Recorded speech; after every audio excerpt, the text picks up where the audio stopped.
हम है एग्जाम कलम से क्रांति। तो उत्तर प्रदेश पुलिस कांस्टेबल की तैयारी करने वाले अभ्यर्थियों के लिए यह बहुत बड़ी सूचना है। आज ही साथ ही उत्तर प्रदेश की जो इंफॉर्मेशन विभाग है, जो सरकारी सूचनाएं देता है, वो विभाग मतलब एकदम ऑथेंटिक, सही, वास्तविक सूचना देता है। जिस तरह केंद्र सरकार का पीआईबी होता है, इसी प्रकार से राज्य सरकार का भी सूचना एवं प्रसारण विभाग होता है, प्रकाशन विभाग होता है। तो आज उसने ट्वीट किया है, जिसके माध्यम से उसने बताई कि 9,000 पद और बढ़ा दिए गए। पहले 26,000 की आशा थी, अब कुल 35,000 से अधिक UP police constable, civil police, PAC, fireman इत्यादि के पद होंगे। तो ये आपके पद किसी भी समय मतलब अगले 8-10 दिन में किसी भी समय आपके लिए नोटिफिकेशन आ सकता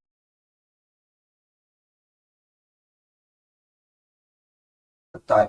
तो अब सारे के सारे अभ्यर्थी अभी जीडी में व्यस्त हैं। 10 तारीख से जीडी शुरू हो जाएगा। धीरे धीरे आपकी व्यस्तता कम होती चली जाएगी। वैसे वैसे आप लोग यूपी पुलिस कांस्टेबल की तैयारी शुरू करने लगना। इस समय आपकी मेहनत भी बहुत अच्छे से चार्ज है। तो मैं वही आपको 2-3 चीजें बताना चाहूंगा इससे संबंधित। सबसे पहली बात तो उत्तर प्रदेश पुलिस कांस्टेबल के लिए 12वीं कक्षा का उत्तीर्ण होना आवश्यक है। फॉर्म की अंतिम डेट तक 12th क्लास आपने 12वीं पास की हो। दूसरी बात, इसमें जो आयु होती है वो 18 से 22 वर्ष की। यह बहुत महत्वपूर्ण पॉइंट है कि आयु कितनी है, 18 से 22 वर्ष। और ये 1 जुलाई को काउंट होती है, जिस वर्ष भी भर्ती आती है। हालांकि इसमें छूट की मांग अभ्यर्थियों की ओर से की जा रही है। अब छूट सरकार देती है नहीं देती, ये मतलब देखने वाली बात होगी। क्योंकि जैसे 3 वर्ष की छूट जीडी में दी गई, इसमें भी कम से कम 2 से 3 वर्ष की छूट जरूर दी जानी चाहिए। क्योंकि कांस्टेबल की लास्ट भर्ती 2018 में आई थी, 5 साल हो गए। तो इसी बीच में मान लेता हूं पुलिस कहती है कि भाई हमने 1 लाख भर्ती करी, ठीक है, अच्छी बात है, स्वीकार करते हैं। लेकिन कम से कम वो 1 लाख भर्ती आपने कितने दिनों की पेंडिंग करी, वो भी तो देखिए ना। भाई कितने वर्षों से भर्ती नहीं हुई, अब उससे आप 1 लाख जो आपने करी है 49,000 और 41,520, उससे जो नए अभ्यर्थी हैं या जिनकी ओवर एज हो गई है, जो पिछले 4 साल 5 साल भर्ती नहीं आई, उन लोगों की क्या गलती थी। तो इसमें कम से कम 2 से 3 साल की छूट तो सरकार को नैतिक तौर पर भी देनी चाहिए, एक इंसानियत के तौर पर भी देनी चाहिए। और केंद्र सरकार ने छूट दी है, तो मुझे लगता है राज्य पर भी दबाव है और छूट के पूरे चांस है। क्योंकि जीडी तो पिछले साल भी आया था 2021 में, तो केंद्र सरकार तो कहती हम तो छूट नहीं दे रहे, हमने तो पिछले साल भी हुआ, लेकिन उन्होंने 3 वर्ष की छूट दी। तो यहां चांस है कि भाई यहां पर आपकी छूट की मांग मान ली जाएगी। महिलाओं की आयु 18 से 25 वर्ष, ये पुरुष की, ये महिलाओं की। SC ST OBC को वही अपने अपने वर्ग में 5 वर्ष की छूट। उच्च आयु में ऊंचाई की बात करें तो पुरुष कैंडिडेट सामान्य OBC SC वर्ग के 168 और ST वर्ग के अभ्यर्थियों की ऊंचाई 160, महिलाओं की 152 सेंटीमीटर और ST वर्ग की महिलाओं की 147 सेंटीमीटर। लगभग 150 प्रश्न आते हैं, हर एक प्रश्न 2 नंबर का। 4 सब्जेक्ट होते हैं, इसमें क्या हो जाते हैं, 4 सब्जेक्ट। रीजनिंग के 55 प्रश्न करने का मतलब यह है, हालांकि आते तो रीजनिंग में भी 37-38 ही है, लेकिन रीजनिंग का एक पोर्शन, मैथ का एक पोर्शन रीजनिंग में काउंट होता है। तो उसे वो सवाल होते मैथ के, लेकिन लगते वो रीजनिंग जैसे हैं, मतलब उनका तरीका जो होता है वो रीजनिंग जैसा होता है। फिर दौड़ भाग 4800 मीटर 25 मिनट में लड़कों के लिए, और महिलाओं के लिए 2400 मीटर की दौड़ 14 मिनट में, ये इसकी दौड़ भाग है।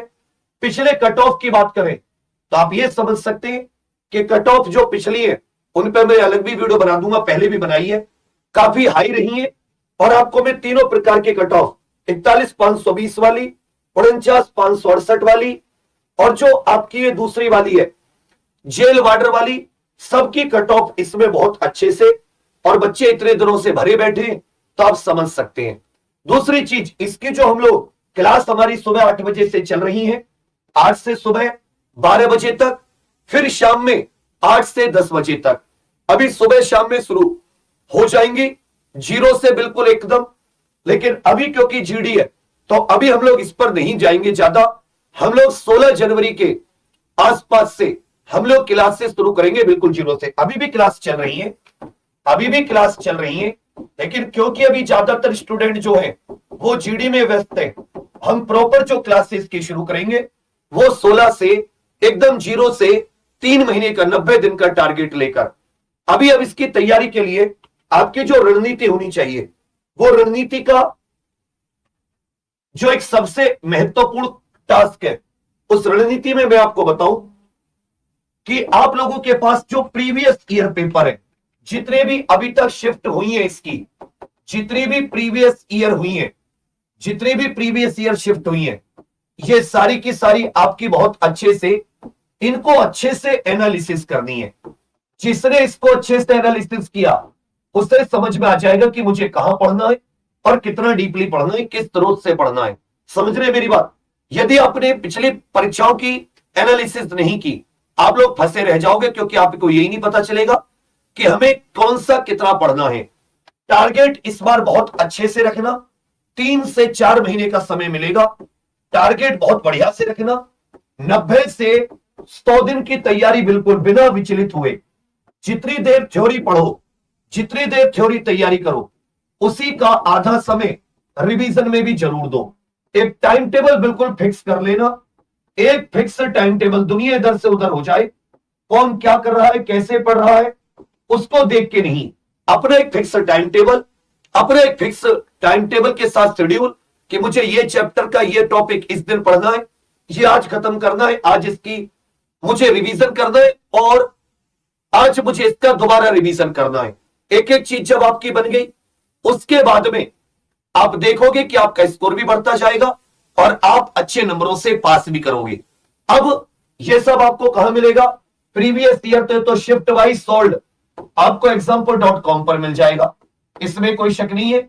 एग्जाम्पल ऑफिशियल एप्लीकेशन पर सिलेबस मैंने पहले भी डाल रखा था, मैं इसको दोबारा डाल दूंगा। इसमें सिलेबस वगैरह सब कुछ बहुत ध्यान से है, प्रत्येक